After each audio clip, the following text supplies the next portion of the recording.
Hey there, everybody. What's shaking? Thank you for tuning in to the Hospitality Guide. My name is George Chuchilos, and I'm happy today to be coming at you from beautiful British Columbia. I'm soaking in everything that the Okanagan Valley has to offer, and this is what's on the menu today. Wine, wine, wine, and yes, more wine. Let's get the show on the road.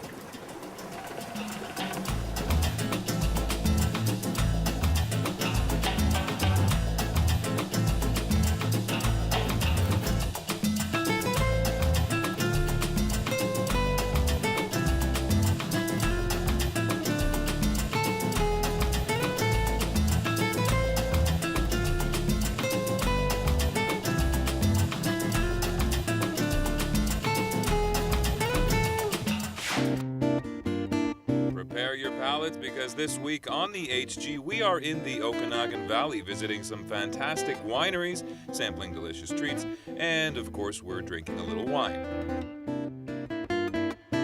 Actually, make that a lot of wine. We're also going to be getting a lesson in wine etiquette as we take in the most beautiful views that Canada has to offer. That's what's happening on this Okanagan Valley edition of the Hospitality Guide.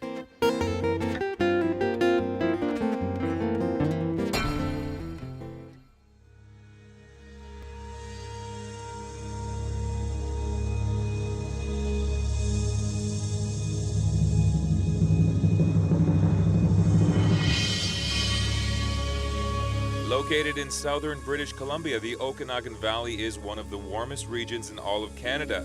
At the risk of overstating the obvious, it's also one of the most beautiful. Beloved by visitors and inhabitants alike for the unparalleled variety of its climate and landscape, the Okanagan Valley has something for everyone. Where else in the world could you ski, play a round of golf, horseback ride, tour a historic site, and visit a winery all in one day? All right. Let the adventure begin. Beautiful. Day one of our adventures in the Okanagan Valley begin here at the award-winning Summerhill Winery. We're going to find out just what makes this place special. But first, my friends, we need to pause for a moment and take in the beauty around me.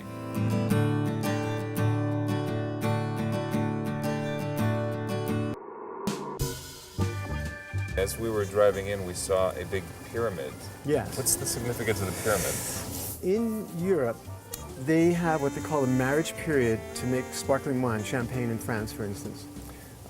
This was my passion, is the grape growing conditions here are so exciting to make sparkling wine with the intensely flavored grapes. Yeah. And so I wanted to do everything just the way they did in France. There are some theories about why the pyramid has the energy that it has. Mm-hmm. And one of them is that there is a clockwise motion going in the center, mm-hmm. Right up to the apex. Okay. Without touching, right. You can feel an energy right away. You can feel an energy between your hands. But if you put your hands together, yeah. You cannot feel the energy, right? The pyramid is the most effective or powerful form of sacred geometry. So I thought, okay, if I want to make the best sparkling wine in the world, from the most magnificent grapes in the most pristine growing area in the world, I want to have the best sacred geometry chamber too. So you built a pyramid. I built a pyramid. Good for you. I think I'm going to build a pyramid in my backyard too. Why not? Steve bought the land in 1986 and since then has expanded the property from 60 to an impressive 80 acres. Summerhill Winery is a certified organic vineyard, but what makes Summerhill special amongst the hundreds of wineries found in the Okanagan Valley? Well, the area is unique in that we are the northernmost desert viticulture region in the world. We have pristine air and water. We have very long sunlight. We're up so far north that we get the early morning sun and the late evening sun. The plants shut down in the middle of the day anyway, so it's just really ideal growing conditions. That's what got me excited about making, having a winery, because originally I just came to grow grapes with my passion. And the grapes were so good that I said, oh my God, we have to make wine from these grapes, right? Also on the vineyard grounds, you can find Summerhill's Bistro. The HG got a behind-the-scenes look at how executive chef Jesse Croy makes it all happen in the kitchen. It's very fat, as you can see. It looks like it's spent its life on the couch, reading magazines and watching football games. Okay, so what are you going to make for us? Well, it's a spin-off salmon bellini. It's like trout and pancakes. Okay. And it's made using organic ingredients. and that's what we do here. So This is TV, folks, which means we have the power to fast forward.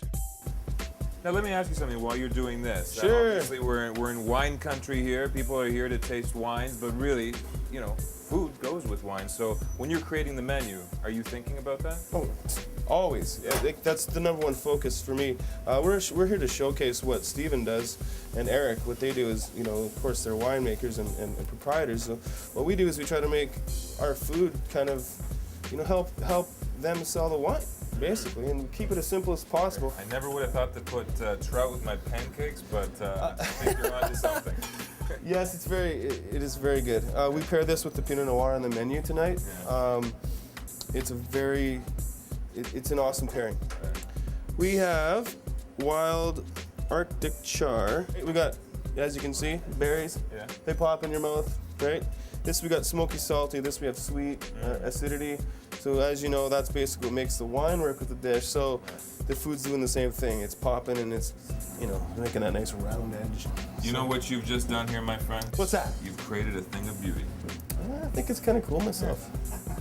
Okay, we got a little history lesson on Summerhill Winery. We peeked into the kitchen to see how the food is prepared, but now it's time to get to the real reason why we're here. Eric, you are a very important man here. You're the man who makes the wine. The winemaker. I'm the winemaker, yeah. Or the brunt, is it? The brunt, is that what they call you? Yeah, this time of year I'm the brunt, yeah. So the whole process of making wine, maybe you can kind of break it down for me. Okay, well to start with where we just came from is where we unload the grapes. Right. So the grapes get picked and they come in the lugs that we see. They're right over here in these 400-pound bins. They're collapsible wooden bins, so all the grapes get picked into them. You can see there's plastic liners in them, so the grapes don't actually sit on the wood. Right. These are organic grapes that came from one of our growers in Oliver. That's Marshall Foch, which we were just processing at the other piece over here. And up there in the larger gray bins that we just passed is Riesling that we're processing for sparkling wine. Right. So the process that goes on with the Marshall Foch is basically they get dumped in the hopper over there, the stems get removed, and the grapes get pumped into a reception vat just over there. Right. And in the reception vat, what happens is, because most of the color is in the skin of the grapes, we have to actually ferment them on the skins. I think after all this talking about wine, I have to taste the wine. Oh, we can do that. It all makes sense. We have a little bit around here. Okay. You think? I think we have a little bit to share. Beautiful. So this is what happens at the end of the day. At the end of the day, when all those grapes get pressed, the juice gets fermented, and we actually get it in a bottle. So this is a year and a half later. Fast forward. Fast forward, yeah. Then we get, for example, in the sparkling wine, we have the Sipes fruit right here. So that actually got made into a wine. Then we re-fermented it in the bottle, in this one, and which allows for some natural pressurization. And might as well try it. See what you think. Might as well. Yeah. Might So as well. if you've never tasted wine, there's a very simple rule to this. Okay. Okay. And actually, for opening bubbly, just a quick thing. There's two ways of opening bubbly. Yeah. In this case, what I usually do is I put it on the table because you have lots of control. I wrap my thumb and forefinger, and I just give it a little twist. And don't aim at your eyes. And pull it out. Ooh, look at that. Oh, and then now it's a party. now it's a party.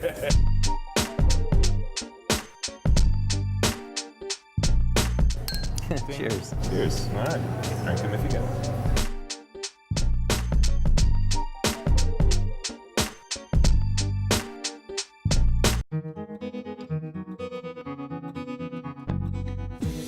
We're on our way right now to Rollingdale Winery. This is day 2 of our adventures through the Okanagan Valley. And I think what's on the agenda is an Okanagan wine challenge. Is that what it is? A wine challenge? I'm being challenged to drink wine? Well, I'm up for the challenge. This is how I like to start my mornings, ladies and gentlemen. Rock and roll. Well, I should keep my hands on the wheel. Rollingdale Winery is a small vineyard located in Kelowna's Lakeview Heights. It is 100% family owned and operated, and its primary focus is producing wines made only with premium grapes. Steve Dale started his own winery after living in Europe for a couple of years, basically because he just loved wine. Once he found the right location, he took a few courses on how to actually make wine, and then everything else started falling into place. Now, what do you specialize in here? Ice wine's been our best received projects, I'd have to say. We're standing in the Pinot Gris right now. Okay. And the Pinot Gris did really well in the last year. In Northwest Palate magazine out of the States, they had their first perfect score in their publication. And in May, I took this wine to Vinoble in Spain, and the Spanish magazine Disfrutar el Vino gave it 100 points and wrote it up as wine of the show. Oh, That was it was really a thrill because they were pouring a 10-year vertical of Chateau d'Yquem in the next room, you know. All the best dessert wines in the world were there. So just to go around and taste them for a week alone was really a treat. I'm not going to lie to you. I'm a wine novice, so a few things you said there just went right over my head, but it sounds impressive. So good for you. Congratulations. Thank you kindly. You want to show me around, see what else you got here? How many acres, by the way? There's 13 and a half acres here. 13 and a half acres. All right. Why don't we take a little stroll? All Show me right. what you got here. All right.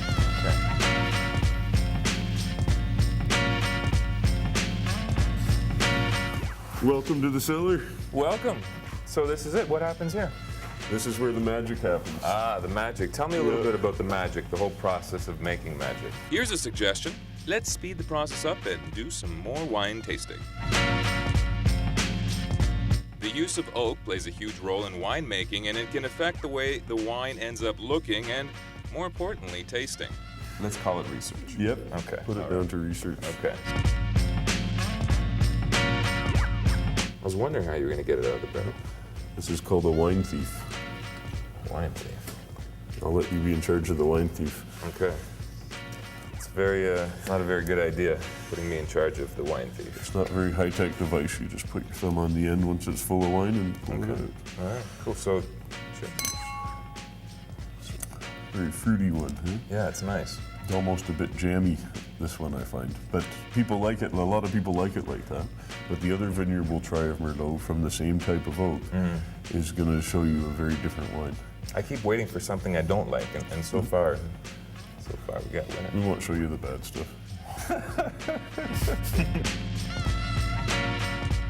So I've tried red wine and white wine and wine still in the barrel. What about some ice wine? I think you gave me the best advertisement for it earlier. He said, okay, you got to try this ice wine. It will make your eyes bug out. Is that what you, okay, I'm ready for, I should take off my glasses to see that actually happens. Okay. You can just watch how it pours even. It's just not just the flavor of the oak, but the slow oxygenation of the barrel that changed the wine. Can I drink it? You must. Oh my God.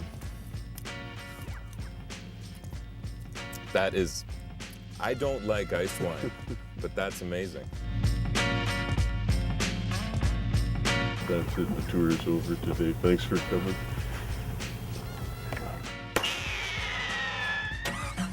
I think that's Steve's way of asking us to leave now.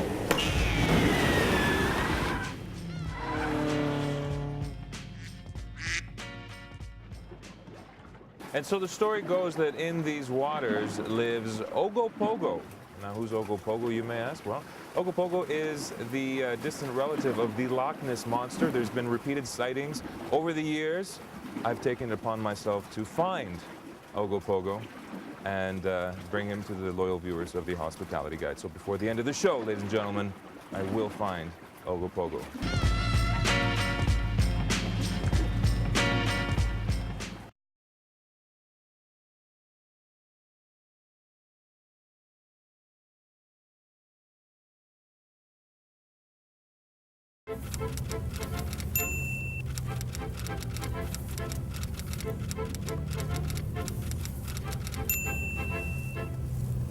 Hey, how you doing? We are heading right now to Sumac Ridge Estate Winery. I think I'm going the right way.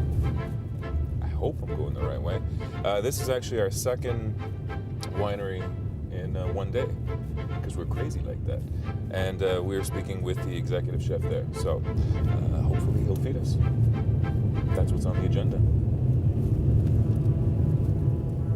All right, we're here. Let's go in. We have stumbled onto a little party happening at Sumac Ridge. We've crashed the party, actually. Did you know how to eat these? So hopefully that's okay. Super. No, welcome. Beautiful. I'm here with executive chef Roger. And what are you going to make for us today? Is seafood on the menu? Absolutely. Actually, tonight for our cellar grazing, we have a risotto station. So this is going to be an interactive action station. So we've got some tiger prawns, and then we've got honey mussels from Salt Spring Island, clams, and we're just going to do that with a little bit of risotto, which we've made ahead of time, a little flambe of brandy in the pan, and we're going to finish it with our lovely meritage.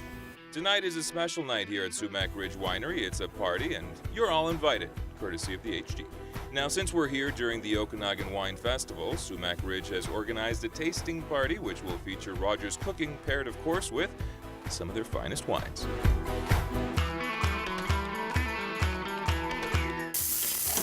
Now, how important is matching the right wine with the right food? Actually, you know what? It's essential. I think it's so crucial. I think the most incredible experiences come with the perfect combinations. You know what? You can really ruin experience with the wrong wine. So right now we're just gonna. Whoa! There we go. A little flambe going on there. All right. Okay. So. I didn't need that second eyebrow. Totally. Okay. Exactly. So we're gonna add a little meritage into here right now. Okay. Finito la musica. Now, before I go on to try all the different foods and sample some of the wine, I should learn some wine etiquette. Enter Krista Lee. Krista Lee, I want to become a more cultured wine drinker. All right, bottoms up. I want to know what I'm saying. Oh, baby, you better... Oh. Or at least pretend I know what I'm talking about. There's a party in my mouth. First of all, you want to hold the glass by the stem if you can, and there's a couple of reasons. One is you always want to assess the color and clarity of the wine. Right. Pretty tough to do if it's all, gummed up with fingerprints. Right. So, second is if you're drinking white wine, it's generally been chilled, so you're going to heat it up fairly fast.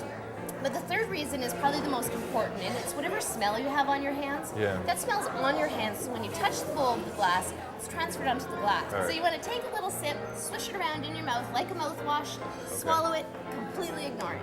And that's basically to get whatever taste you have in your mouth. Thank you for teaching me a thing or two. Well, my pleasure. Thank you for joining us. All right, let's do a little ching ching. Okay, now that I'm all cultured and I know the proper way to drink wine, let's grab some grub. There's one person we all need to thank, and that's Mark Wendenberg, the winemaker here at Sumac Ridge. I've come to learn, hanging out here for a couple days now, that the people here really love their wine. How's everybody doing? Well, we're doing great. This is the rowdy bunch here. Yeah, I think so. Yelling and screaming. Oh yeah, the BC industry and the people who support the BC industry is amazing. You guys are professional. You're actually take a look at your notes here. If you can decipher them, can you call us in the morning?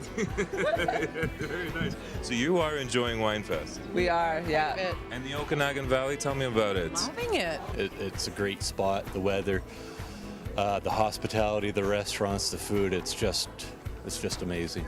Absolutely. Oh, it's hot. I need a drink. We are Mythmaker, and we are in the Okanagan, and you're watching the Hospitality Group. Actually, it's called the Hospitality Guide, but I guess that's close enough. Anyway, still to come on the HG, we end our tour of wine country with the Fire and Ice event. Food, wine, and fireworks. What else do you need?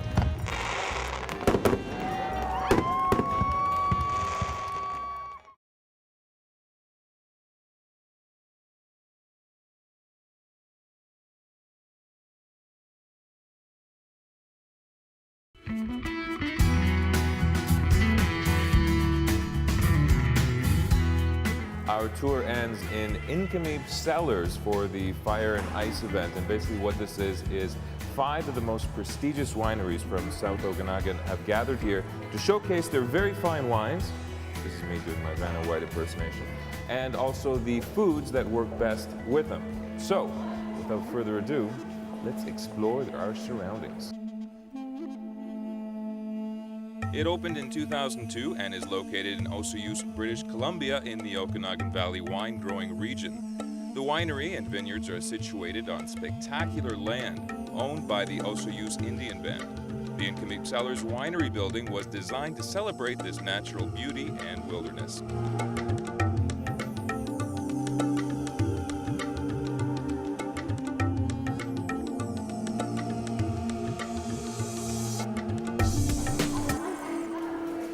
That aerates the wine. Right. It's going to give you such an intense taste in your mouth, so you have to try it. Come on. I got to do that now? That's right. Lean forward a little bit. That's it. A little bit of air. Now taste it. What do you think? My mouth is alive. It's all good. I've got to be honest with you, I knew to expect beautiful scenery, but I never expected to fall so in love with the Okanagan Valley as I did. It's going to be very hard to go home. But at least I've got memories, as well as a visual montage, which is what we're going to leave you with right now, but not before I remind you that we have a website. It's www.thehospitalityguide.com, and an email address. Shoot us off for your thoughts, comments, and suggestions at info@thehospitalityguide.com. We'll see you later. Bye-bye. And cue the fireworks.